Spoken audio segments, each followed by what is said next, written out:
Good morning. Happy Monday. I hope you all had an incredible 4th of July weekend. If you're in the United States, if you're not, I hope you had an incredible weekend with your family. We are diving into chapter 18. So my hope was you got to catch up or just depending on where you're at. It's not a big deal if you're not on chapter 18, but wherever you're at, we are almost done with Atomic Habits.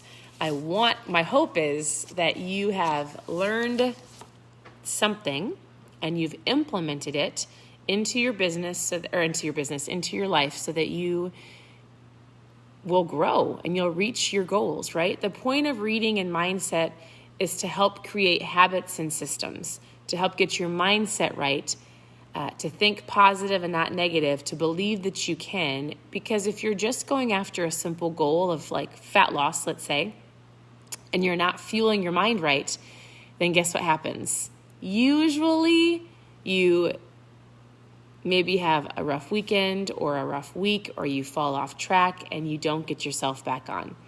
So wherever you're at in the book, it doesn't matter. The point is consistency of reading and taking action. In anything that you read, whether you're watching me or you're watching somebody else, you're learning a new tip or trick, and the point is to do it, right? And so chapter 18, we've only got 2 more chapters after this, and then we're going to dive into the book called The Traveler's Gift, which will be great. It's a completely kind of book. If you're brand new, post new below. I'd love to know where you're tuning in from and how was your weekend. And I'm going to be reading every single day. I already read every single day, but I'm going to be sharing with you on lots of different books. I don't have the book picked out for August, but I will very soon. The next book we're going through, it's called The Traveler's Gift. Do you want to hand me one of those books? Oh, yeah. Thanks. The next book is called The Traveler's Gift by Andy Andrews, and it's a completely different book. We went through The Morning Miracle. We went through Rain or Shine in May. We're going through this one. These ones give you specific action steps. This one is really more of a mindset book. It's going to be really talking about perspective. It's an incredible book through storytelling, but really it's probably one of the best books I've ever read. So, chapter 18, I want to know, are you done with the book? Where are you at with the book? Or are you just watching me? Either way, it's great. Chapter 18 talks about the truth about talents. It says when genes matter and when they don't. Oftentimes you'll hear people go, oh, that family was lucky. They were born with good genetics. They were born with good genes. They've got skinny genes. I've got fat genes. I'm just going to talk to you about physical, but this can be in financial, in your business, in relationships. This book isn't just about fat loss. It's not that at all. It's about creating healthy habits to get you to where you want to go. So he always tells a story. He always gives you some science and data. He talks about 2 different athletes that win in the Olympics. One is a swimmer, Michael Phelps. One is a runner. I can't say his name. But he talks about how they have the exact same pant size, but completely different body shape. And Michael Phelps wouldn't have the body to go and win the race that this runner did. He talks about how they really figure out what's best for them, and they go after, some people go, oh, Michael Phelps is just gifted at swimming. Oh, he was just a gifted swimmer. That's why he won. And so he really dives into, there are things that you're going to naturally be good at, and it takes hard work. So this is what he says. The secret to maximizing your odds of success is to choose the right field of competition. This is just as true with habit changing as it is with sports and business. Habits are easier to form and more satisfying to stick with when they align with your natural inclination and ability. So like Michael Phelps is in the pool, or this other athlete is on the track, you want to play the game where your odds are in your favor. I'll give you an example. I was thinking about this morning.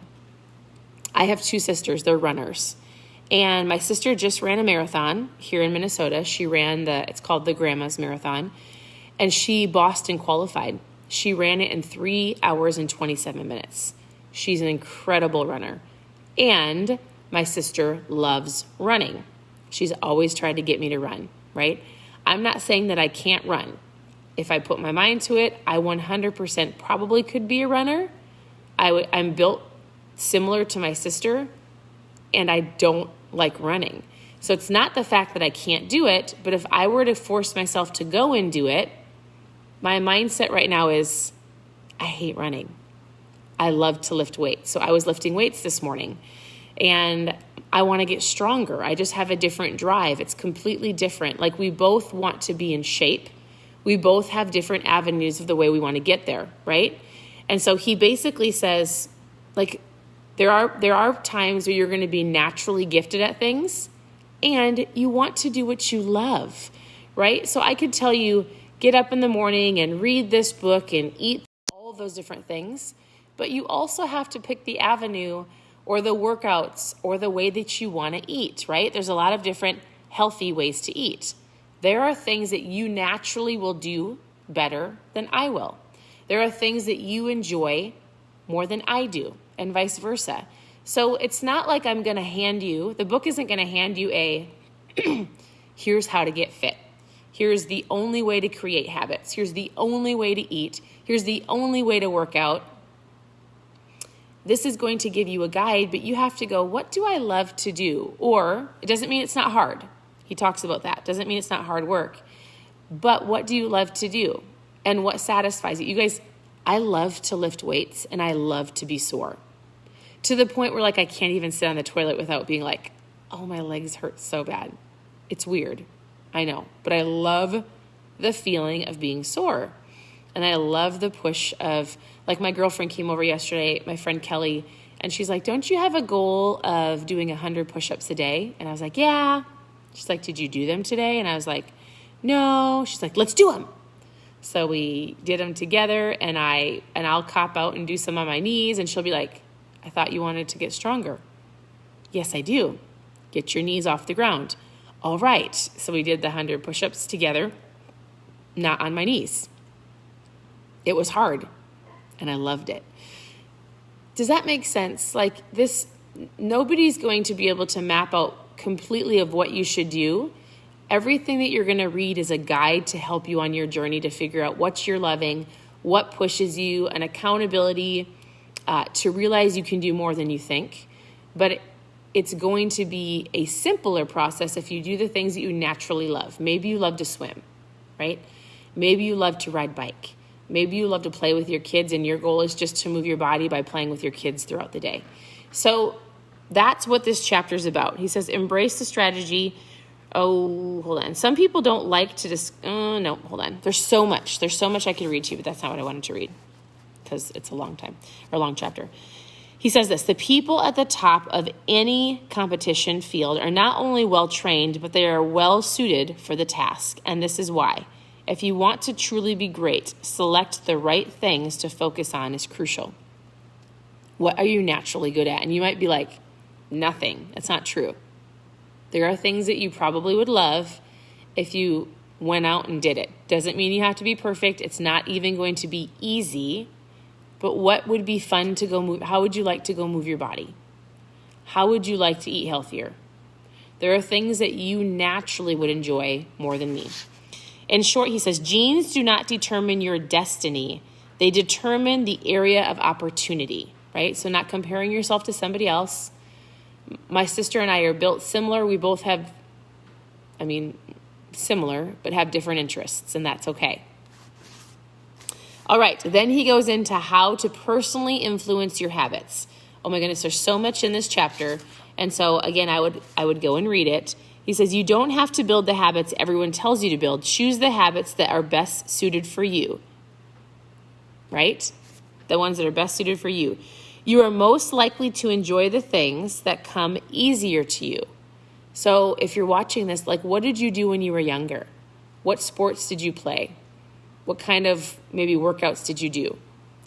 What do you deep down long to do, and go do those things? Pick the right habits and the progress is easy. Pick the wrong habits and life is a struggle. So this chapter is great. The goal is to try out many possibilities, research, and then stick with the ones that you enjoy.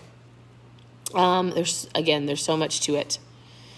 I'm just going to read the basic summary because it's great. In summary, one of the best ways to ensure your habit remains satisfying over long term over the long run is to pick behaviors that align with your personality and your skill. Work hard on the things that come easier. So, the secret to maximizing your odds of success is to choose the right field of competition. It's not always about genes. It's about working hard, but finding the things that you love. So that's chapter 18. Chapter 19 and 20, we're almost done. Chapter 19 is how to stay motivated in life and work. So we'll go through that tomorrow. We'll go through chapter 20 on Wednesday, the downside of creating good habits, and then you are done with this book. The reason I love to have a book on hand is because I love to be able to go back and just look at the highlights and look at what I've read. It's a good reminder. And then we're going to dive into this book on Thursday. That's what we're going to do. Or maybe I should give you this week to order and we'll dive into it on Monday and I'll just do some review on habits. Should we do that? It's a good idea. Okay. We're going to dive into this book on Monday. What's the date on Monday? Is today the 5th? What? Yes. What's today? Monday. 12th, is that right?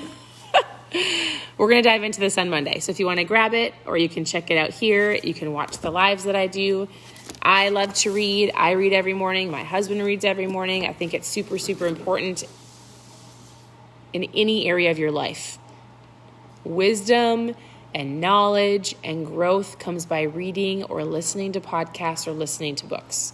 So I hope you're enjoying it. Always reach out with questions. Again, there is recipes and tips and tricks and everything that you need on this page. Reach out. If you're brand new, reach out and I would love to hear your goals. If you're not brand new and you're here and you just need to get back on track, whatever it is, send me a message. I would love to help you. Otherwise, I hope you guys have an incredible day. We'll start this book on Monday. Continue to tune in for the next few days to review habits and the Miracle Morning. And we'll talk to you soon.